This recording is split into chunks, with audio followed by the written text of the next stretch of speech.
If you're a teacher who's thinking about leaving, but the unknown feels overwhelming, you're not alone. Leaving the classroom can feel like walking into unfamiliar territory, and it's hard to move forward when you can't see the path, or worse, when you feel like you're stuck in a hole. I've been there. That uncertainty, that hesitation, that's normal, but you don't have to navigate it alone. I'm Vanessa Jackson. I spent 25 years in the classroom, and I've also worked inside the hiring world, helping people get jobs and understand how those systems really work.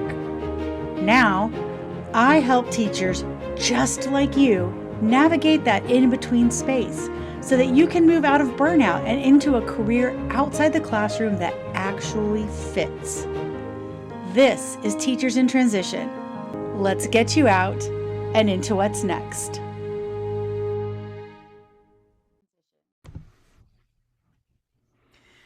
I'd like to welcome everybody back to Teachers in Transition, the podcast. I am your host, Vanessa Jackson. I taught for 25 years out in public education in the fine arts, and now I work for teachers helping them find their way out of the overwhelm and the stress and the chaos of trying to leave education and work in other fields.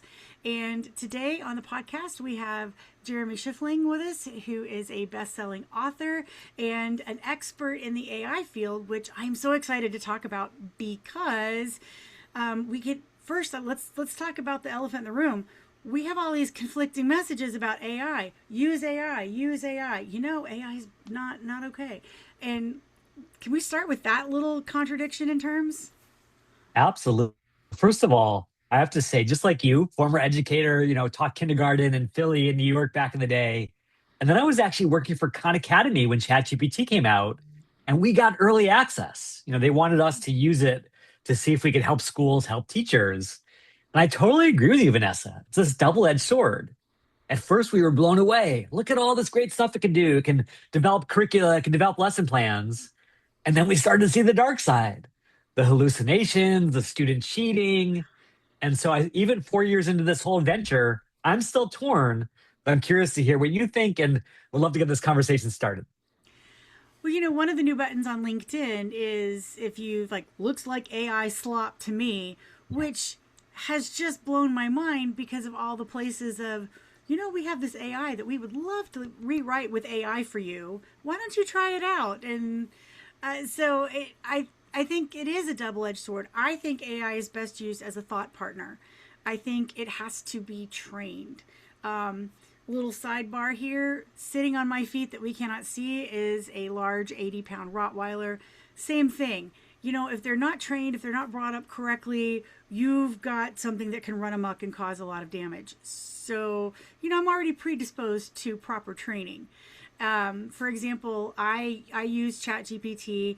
I will argue points with it. I have trained it to disagree with me. I have trained it to hold me to facts and not go too out into the weeds with my opinions, which is sometimes really annoying, by the way. I think some of the cautionary tales that have come out where we have learned about horrible things that have happened and what that GPT has said to that individual, I think you can track that back to how were they training it? What were they teaching it to say?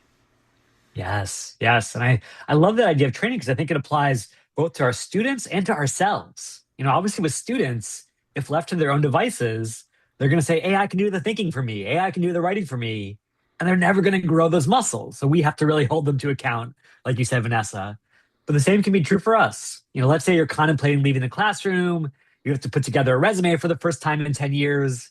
It's so tempting just to say, ChatGPT, write that resume, write that cover letter. But now, if you put yourself in the shoes of a recruiter on the other side of the screen, they say, look, this is so generic, it's so fabricated, this is not someone I want in my company. So, again, teaching ourselves AI can be helpful, and we'll talk about some of those good sides, but don't fall into that easy button trap because it's not quite as easy as it seems. Yes, absolutely. Because I call it word salad. It looks like a Yes. word salad.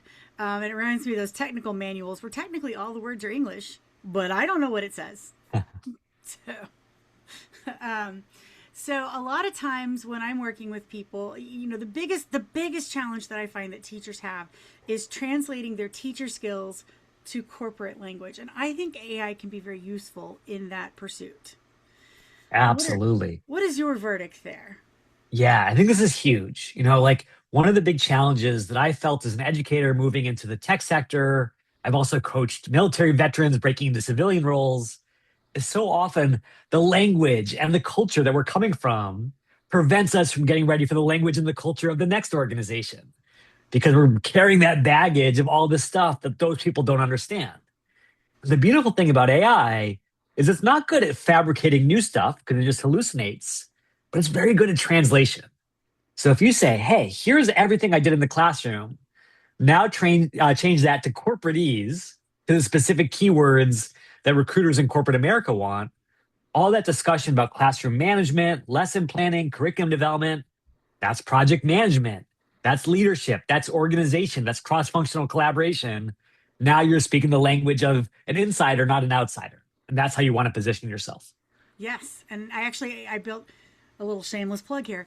I built a tool for Ooh. my clients that they can tell their stories. Here's what happened in the classroom. Here's how I reacted to this. Here's what I did. And it will go through and it will pull out the different things that they've done and then translate that into corporate speak. Yes, and I think one really cool hack, if anyone's wants to try this at home, is take a job description you're excited about. And you might be facing imposter syndrome. You're like, oh, do I really, fit this ed tech job as a, district liaison or whatever it's called? Just put the job description into ChatGPT or into Vanessa's bot and literally say, how am I qualified for this role based on my existing teacher resume? And it will actually boost you up. It'll say, Vanessa, Jeremy, you've got all these great skills. Here's how you have to explain it so it makes sense to a recruiter who's never been a teacher. So whenever you're facing that classic, self-doubt, let AI sort of shine a light on those connections because you're so much more qualified than you realize. Absolutely. One of the fun things with the tool, I named it Scout, by the way. It stands Oh, for oh my gosh, I can't even remember. I'll come back to that. But the tool is good because AI can find patterns. So when people are telling their stories, it can start to extract patterns. I encourage my clients that use that. The more data you give it, the better of a job it's going to do. And to yeah. yeah, to look for those strengths. You have particular strengths in this department because you consistently say da da da da da da, which is I always find very fascinating. Yeah, here's another little hack. I think you were totally nailed it, Vanessa. Classic rule of AI, garbage in equals garbage out. If Yes. you say, just generate a cover letter, just generate a resume, it'll do it. But like your Rottweiler, it'll do it in a very sort of messy way that doesn't actually help you. Versus if you say, here's my resume, here's my teacher professional development feedback from my principal or from my teaching faculty, all of a sudden it's got something to work with. It's got more context, so it can start to find some of those hidden connections that you may not have realized yourself. Yes, because that's another thing. I'm sure that you went through this too as a kindergarten teacher. One of God's chosen. There's a special seat waiting for you for teaching kindergarten. I taught middle school, kindergarten. I could not have done that. And I Um, feel the same way about middle school teachers. You guys are saints, so so I see. I feel that way about the people who work with the littlest because I would have been useless. I've been like, "You're so cute." I would have been useless in that classroom. But yeah, there goes my train of thought again. Um, well, um, and I'll just say that this is really an important point, which is no matter where you're coming from, like don't ever have this feeling of I don't belong. This is like a world that's closed off to me. As someone who was a kindergarten teacher, who then went on to work at Apple and Google, what I discovered when I got inside this organization is there were tons of teachers on the inside, mm-hmm. but they had figured out what took me so long, which is to believe that they belonged, to see those connections. And so if you're struggling right now, you've got a tool that Vanessa and I didn't even have when we were back in the classroom, which is this incredible X-ray vision, to see inside the black box of the hiring process and say, hey, I actually match all these things. Let me get credit for that. So I think one of the things that we may be hitting on here is the difference between generated by AI and developed by AI. So Yes. how how is it? What signs show up that something has been generated by as opposed to developed by? I feel like the M dash, has been our Yes. classic bellwether there. Yes. I'm going to give you the 100% smoking gun based on all my recruiter friends. They say if a cover letter starts, Dear Sir or Madam, I am ready to express my interest in X role at Y organization. They pretty much stop reading and then immediately move on to the next application because three things immediately occur into their brain because they've seen it so many times. Number one, you clearly used AI. AI always starts that way. Number two, you used AI in a lazy way, not a sophisticated way, like Vanessa said. Number three, therefore, you must be lazy. And there is no way I'm going to put my own reputation on the line to go to bat for a lazy person. So, bottom line, don't fall into that lazy trap.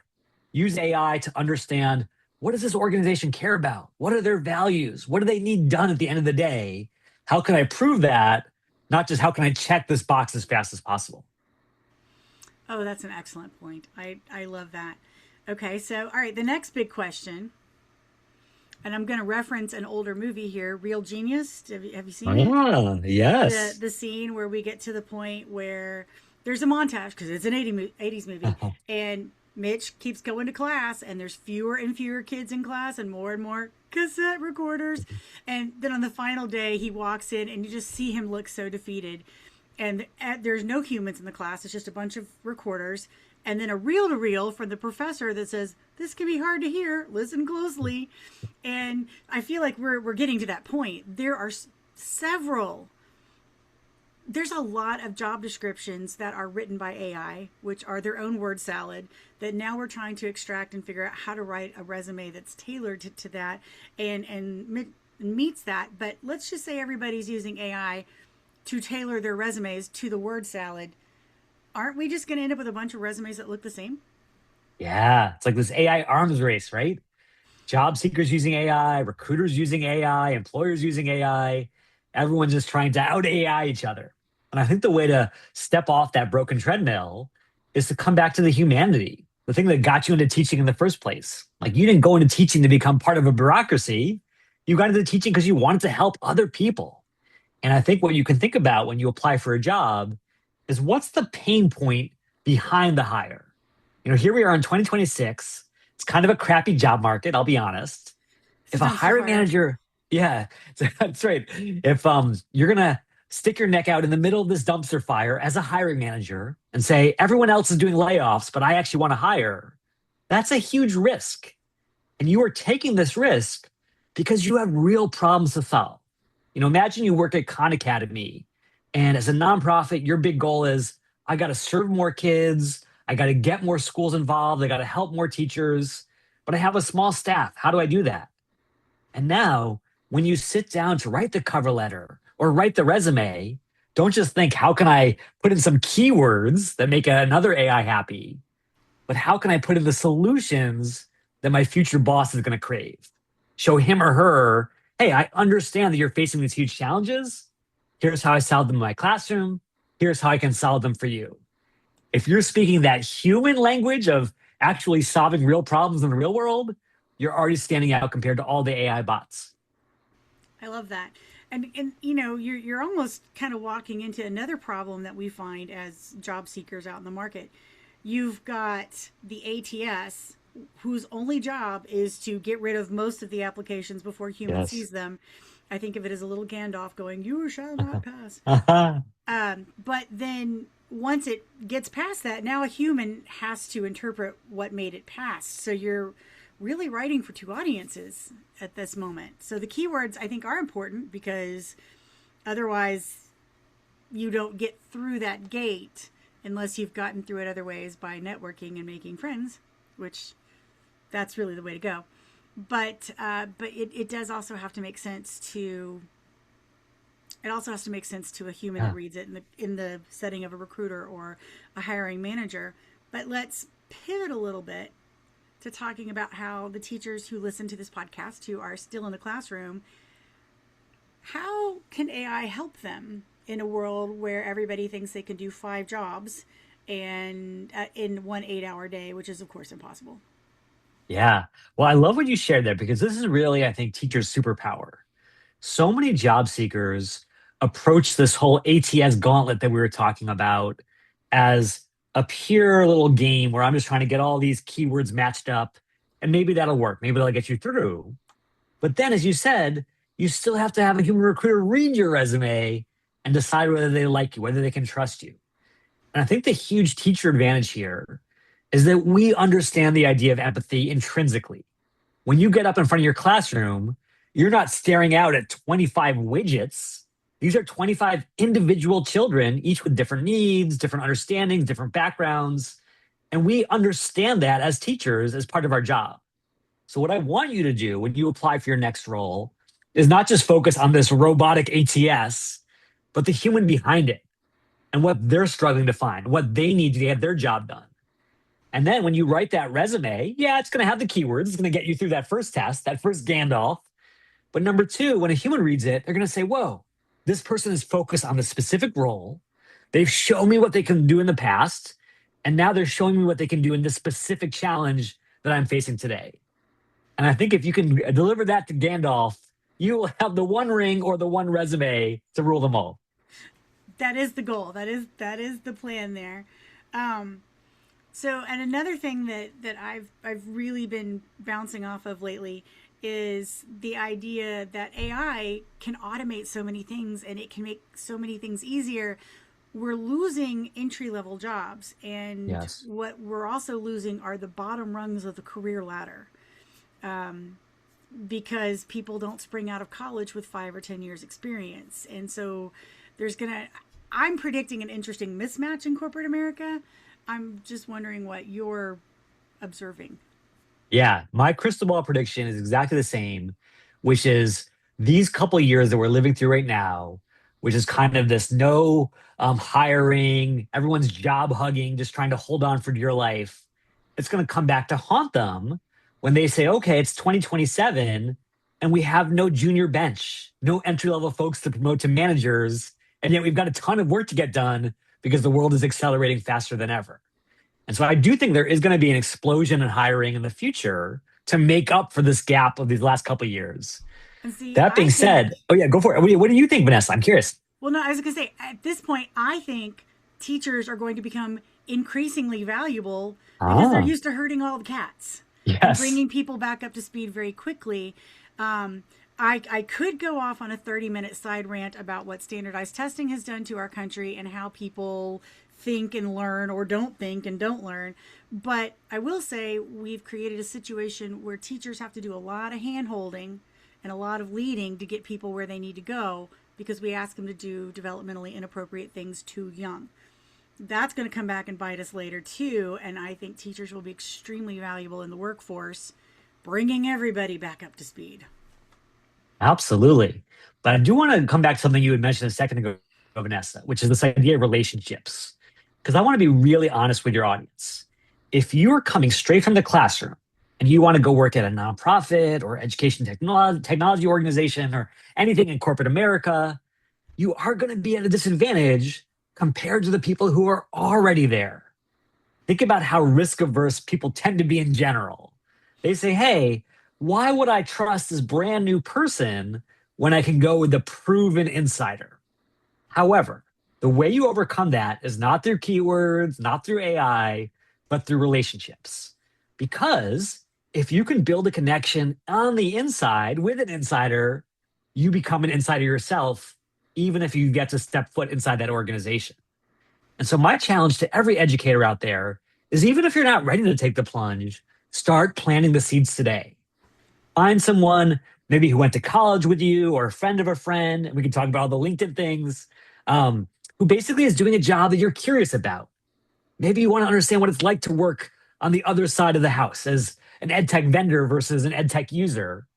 Find that person doing that job. Maybe they're the rep for your school and take them out for coffee or have a little Zoom chat. Because if you start to build that connective tissue, when it comes time to choose who's going to get hired for that next role, and you have a bunch of random outsiders and one insider who has a relationship, you know in your heart who's getting hired every time. And I also say teachers downplay how good they are at building those relationships. I mean, it is the day we are recording this is August the 14th. So people are either just getting back into school or it's around the corner. And the way that they connect with the kids just in the first week of school, however many kids that is, and parents, and new colleagues, and and the fact that they're absorbing all of this and building these relationships is a stunning accomplishment that nobody thinks twice about because it happens every year and it's just normal. But it's incredible that teachers can do that. Yeah. I really think if you think deeply about what AI represents, AI is kind of commoditizing IQ. All the Mm-hmm. stuff that we fetishized for a century or more, like, oh, we need the smartest people working on the toughest technical problems. All of a sudden, if you want to code, use AI. If you want to do data analysis, use AI. You don't need to hire someone for six figures for that. But EQ is something that AI is not good at today, we all know, and will probably never be good at because it's such a deeply human thing. And so if you have that ability to build relationships with the families, with the students, with your coworkers, start to broaden those circles, not just inside the school community, but in all the worlds you're curious about, because that's going to pay off big time as you explore further. Absolutely. Absolutely. What part of a job search would you not ever let AI do for you? Yeah. I think this does come back to the relational piece. And there are some hacks. Like you could have AI, say, look through my LinkedIn, help me figure out five interesting people that I can learn from. And that's a great use of AI because it kind of gets you off the schneid, gets you moving in the right direction. But then if you say, AI, write messages to all those people, AI, script all the things that I'm going to talk about with these people, all of a sudden you replace your innate curiosity with this totally artificial, just like box checking exercise. So even if you're an introvert, I know there are some teachers like that, and I certainly was one of them. Like, please, please, please, yeah, we're gonna raise our hands here, the introvert club. Please do not write yourself out of the human equation because you are half of that delicate dance. Do not let AI replace you in that part of the process. This is one of the reasons when I'm working with people, I advocate a branding statement as opposed to a summary statement or Mm. a an objective statement. Everybody wants a job. Everybody's got the same objective. But the branding statement, I think, lets a little bit of the personality, a little bit of that individual, unique flavor shine through in a world where everything else is the same in the resume. And I think that is how we catch people's attention. Yeah, I love that because I do think one of the things that AI is doing is making everyone the same. We're all becoming widgets inside the corporate factory. And that's bad for us, right? Like, if you've ever seen Wally, all those people floating in space, just like interchangeable blobs. We don't want to end up like that. We want to be special snowflakes in our own way, just like our students are. And Sparkly so, unicorns. sparkly unicorns, I like that. That's even better. And I love Vanessa. I would love to hear more from you actually in terms of how does a teacher do that? Like, how do you understand position yourself out in this world, especially as you're exploring new fields? And that is one of the big conundrums when we're working to pull out what people are interested in and what they do. As you mentioned a little bit earlier, teachers have almost unmatched skills in terms of event planning, project management, conflict de-escalation, uh, communications. Because think of the vast array that a teacher has to communicate with in one day in terms of age, ability levels, and topics. Most people don't have to do that. I think that one of the things that we do with the bullet points is we tell that story. This is how we have accomplished these things. This is what I have gotten done. And here's how it would help. Here's how it would make your life better, because what a company is interested in is, what can you help them make money, or can you save them money and prevent it from Yes. going out? So you have to be answering those questions as well. I think sometimes that's a second pass. I think if someone's going to sit down and write a resume, doing it in one pass is not a good idea. I think you lay Mm. everything out, you go through, you make it pretty, and then you go through and then you say, how do I arrange these to tell a story? So I Yeah. think it's done in multiple passes to create a really good. I advocate for a master resume template. Ooh. That way they can take all the things that they've done And then when we go through and we find a job description, we can lay our master template against the job description to make sure we're speaking the same language, because the applicant tracking systems aren't as smart as the rest of the AI. They haven't really, Yeah. unless something's changed really No, recently, no. they haven't really developed them. And there's a few lawsuits out there on that very Yes. topic. Yes. Yeah, no, that's Um, smart. I love the idea of like almost an archive of your greatest hits, your best highlights that you can pick and choose for the relevant job description. One other AI idea I'll throw out there is instead of having AI write your resume, which leads to all the problems we talked about, what about having AI review your resume? Say, hey, put yourself in the shoes of a corporate manager or an ed tech professional who's reviewing resumes. What would you honestly say about this resume? What are the biggest red flags? And sometimes when you ask AI not to be sycophantic, but to play mm-hmm. devil's advocate, it really rises to the occasion. So Oh, don't throw the yes. baby out with the bathwater, but give it a better role to play. AI wants to make you happy. So if you teach it that it makes you happy by pointing out what's wrong, it will be happy to do that. And it will do Yes. so occasionally, kind of viciously. Uh, so Right. You could you say, be might say, gentle, be gentle. be tactful, or you could even say, be ruthless. Yeah. Because sometimes we learn more from that. You just got to kind of armor up before it does it, and just know that that's coming for you. But as an AI trainer, tell me how you train people for AI. What is that? Yeah. Okay, so here's the first thing I want to level set with folks. If you've been listening to this and you're like, yeah, this is all great, but I don't use AI, like I've been super afraid of it or anxious about it, what I would suggest is that AI is the technology that breaks all the rules for technology. We teachers have had our hands slapped by the IT guys for like 50 years now. Oh no, you messed up the system, you broke my computer, blah, blah, blah. What are you thinking? And Don't as a click result, that. that's right, we developed this phobia of like, better not touch it because we don't want to get in trouble. AI cannot be broken. AI cannot lead to, disastrous repercussions for the whole district. Instead, it's like a sandbox on your computer to play with, to try out new things, to be creative. And so if you're just sort of first stepping into this world, either to try it in your classroom or to try it for your job search, just get started. Even if it's something simple, like I have a really cool vacation coming up over the holidays and I want you to suggest an itinerary.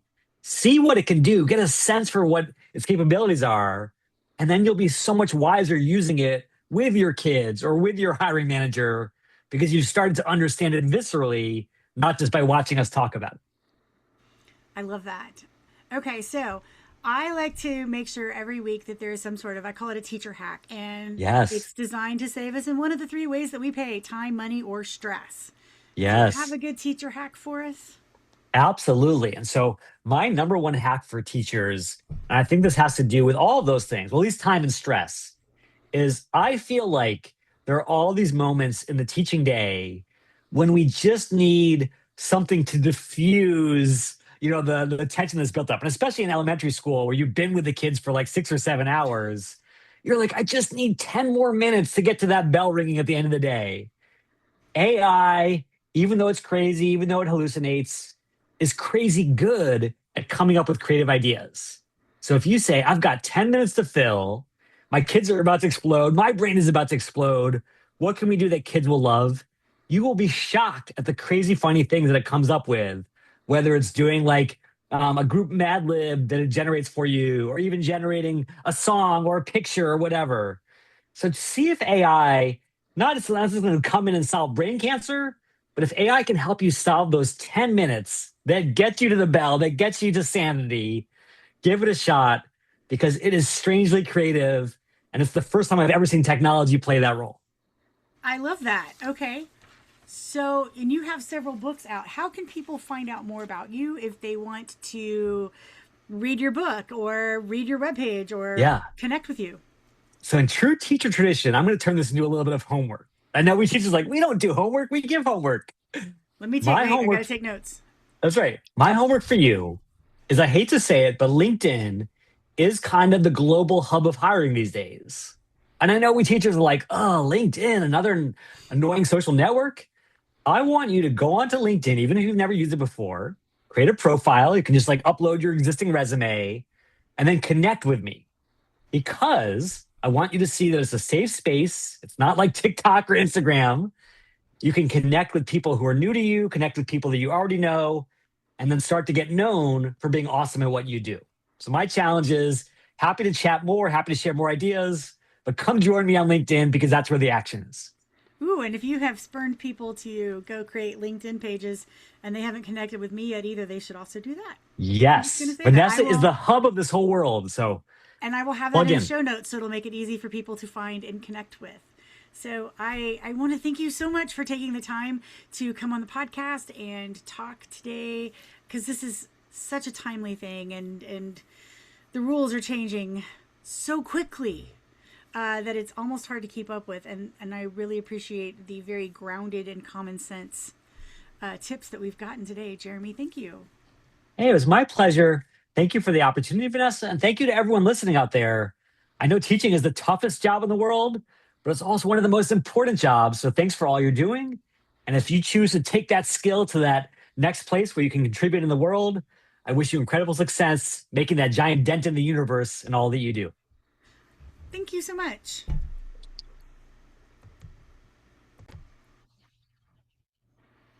That was amazing. I really enjoyed talking with Jeremy. Hopefully, maybe he'll even come back sometime in the future.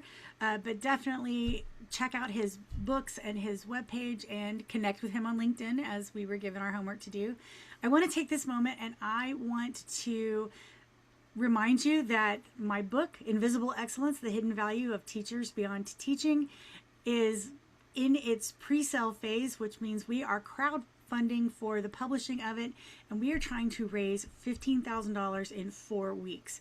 So please, in the show notes, you can see where you can go, and you can contribute to that in a way that feels good to you, and help me get this book into the hands of as many teachers as possible, because we want the teachers everywhere to know how valuable they are, how much value they have, and just that they can be anything that they want to be. So thank you very much, and have a wonderful, wonderful day. And remember, you are amazing. That's the podcast for today.